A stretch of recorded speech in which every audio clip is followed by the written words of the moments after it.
Hey everybody, it's Lori, and I'm here today with another video about keeping kids entertained while at home. So I posted on my Facebook that if anybody that I happen to know is in the situation where they're going to have to be taking charge of their kids' education for a period of time during these interesting times we have right now, that I would be willing to be a resource or an ear or whatever. And the overwhelming response was from relatives asking if they could drop their preschoolers at my house so that I could teach them. I cannot. That is not social distancing, but I do have some great ideas for things that you can do with your toddlers and pre-kindergarten children. This is an age group that has such a wide variety of abilities, and everybody's kid is going to be a little bit different. So I'm going to try to give you some great ideas that you can do at home with stuff that you should already have in your house. You don't need to run out and buy anything. You just have to get a little creative. So these are things that can be kind of boredom busters. They're educational to an extent, some of them more so than others. And they'll just be more fun, and some things that you can do with your kids that maybe will keep you a little distracted from what's going on. So I'm going to start off with reading aloud. Of course, I'm a big proponent of reading aloud. And you can read pretty much anything to your kids. I wouldn't suggest news reports. If you have smaller kids or kids with shorter attention spans, feel free to just read picture books. And if you don't have a big variety of picture books in your house, don't worry. Kids love hearing the same picture book over and over again. So as you're reading the picture book, you can read a little bit and you can say, the dragon went to, and then you just kind of trail off and wait for your kid to pipe up. And they'll start to learn the story and be able to tell it to you. And then eventually you can have them read the story to you. Now, they're not going to be actually reading for the most part. They might have parts of it memorized, or they may make up their own totally crazy story from the pictures, and that's okay too. If your kids do have a longer attention span, I do encourage reading longer books, chapter books aloud. And if you don't have a lot of chapter books for young people around your house, that's also not a problem. You can get on the internet and go to Project Gutenberg or Open Library, which is through the Internet Archive. And you can look up all sorts of books there. Some great series that'll keep you going for a long time that are public domain include all of the Oz books. Some great public domain stories that you might want to read are, of course, you can get Grimm's Fairy Tales and other collections like that. Peter Pan is a great one. Black Beauty is a good horse story if you have kids that like horses or you think that they might be interested in a horse story.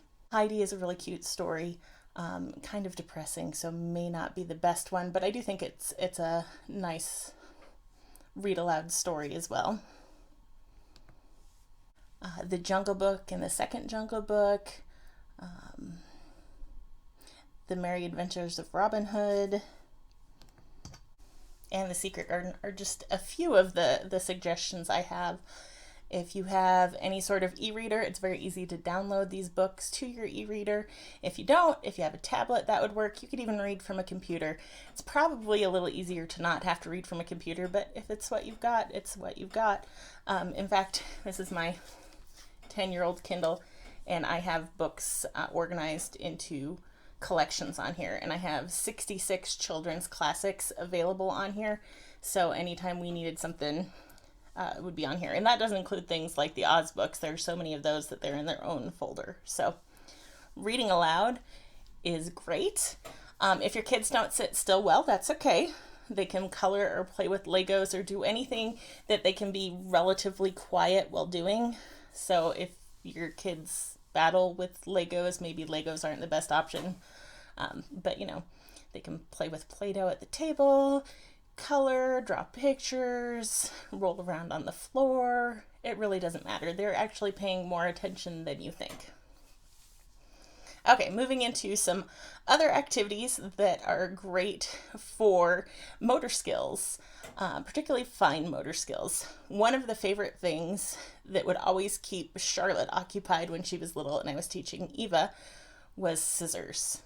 So when she was like maybe a year, maybe not even, we started her with, just children's safety scissors. I would cut strips of paper for her and she would make confetti and it would be all over and then I'd sweep it up, but it would keep her occupied for like 10-15 minutes, which is about how long you can expect most toddlers and preschoolers to be able to focus, 10 to 20 minutes tops. So, you know, cutting paper for 15 minutes. As they get a little older and have a little bit better motor skills, you can draw different types of lines on a paper for them to cut. So you can give them zigzags, you can give them curves, you can give them straight lines. You could do shapes, have them cut out the shapes. All you need is a pair of scissors and some paper. Feel free to use junk mail or whatever you have around the house. Another great fine motor skills sort of thing is take a muffin tin or an ice cube tray and a pair of tongs. So if you have a small pair of tongs, or they can just work with their fingers if they could use some small motor skills with their fingers. Tongs makes it a little more complicated. And then you're going to get something that you have around the house that there's a variety of things in. So this could be beads. If you have a bunch of like little pony beads around the house, I always have pony beads. This could be coins. You could use like cotton balls or pom-poms. You could use pretty much anything that you could pick up. You could use beans. Anything that you could pick up with small tongs, or you could even use tweezers if you have very small things. Just something to help them with their gripping. And then you can have them sort these items. So this could be as simple as, say you have a bunch of different colored pony beads. You say, can you sort all of these beads by color? So they could sort all of the red beads in one and all of the blue beads in another. If you're using coins, you could teach them about the money too and say, could you sort these by types of coins? Have them sort pennies and nickels and dimes and quarters. If you're using beans, you might want to stick to something like, can you count out 10 beans into this and 5 beans into this? And so it'll keep them busy moving stuff back and forth. And there's so many different ways you can play with this, doing colors, doing numbers, trying to categorize, that sort of thing. Another great one for letter practice and writing practice, besides just, you can have them practice writing. This one's a little more fun. You take a zip top baggie and you're going to fill it with paint if you hate your life and you're more adventurous than me, because you'll have to make sure to tape it closed very well. And if your kids puncture the bag, you'll have paint everywhere. But some parents do it with paint. I always used shaving cream. So you squirt some shaving cream inside like a quart-size Ziploc baggie, seal it at the top, and so you've got kind of the foam inside, and then the kid can use their finger to draw in the foam, so they'll be able to see the table underneath. So that's a fun way to practice letters and writing, and with the shaving cream, if it gets all over, it's a lot easier to clean. For kind of observational skills, another fun one can be, and this one works for all ages, you could do this with very small children, you could do this with teenagers, it doesn't really matter. What you do is you get a box or a suitcase or something with a lid, and then you go around your house and you pick up 20 to 30 things and arrange it in the box. And then you take the box, with smaller kids you might do more like 5 to 10, but a bunch of different things, very distinct things, random things. And then you show it to your child or your children one at a time. And they get a certain amount of time to look in the box. So for a younger kid, you might do 20 or 30 seconds. For an older kid, you might do 10 to 15 seconds. And then you close the lid. And then you're going to keep score of how many things that they can remember that were in the box. Another way you can do this is you can ask them if something was in the box, and they have to try to remember if it was. So obviously with smaller children, you might want to stick to easier questions if you're doing that, like, was there anything blue in the box? And they get like a point if they remember there being something blue, and an extra point if they can tell you what it was. So that can be fun too. Another fun way to keep kids busy is with a scavenger hunt. So to make this kind of educational, what you might want to do is make sure you set parameters about where they're allowed to find things, or your kids might be climbing in the refrigerator. So you might say, okay, so we're going to do a scavenger hunt. So I want you to go to the playroom or the toy room or your bedroom or whatever area where you keep stuff that you don't mind them rummaging through very much. Best part about this is it's going to tire your kids out because they'll be running back and forth, and you can like sit on the couch or something and have a couple minutes of peace, drink some coffee. So you'll say, okay, I want you to go find something from your room that is blue. So they run and see who can get back fastest. Hopefully no pushing and screaming involved, but I guess maybe you can have penalty points if you push your sibling, for those of you with multiple small children.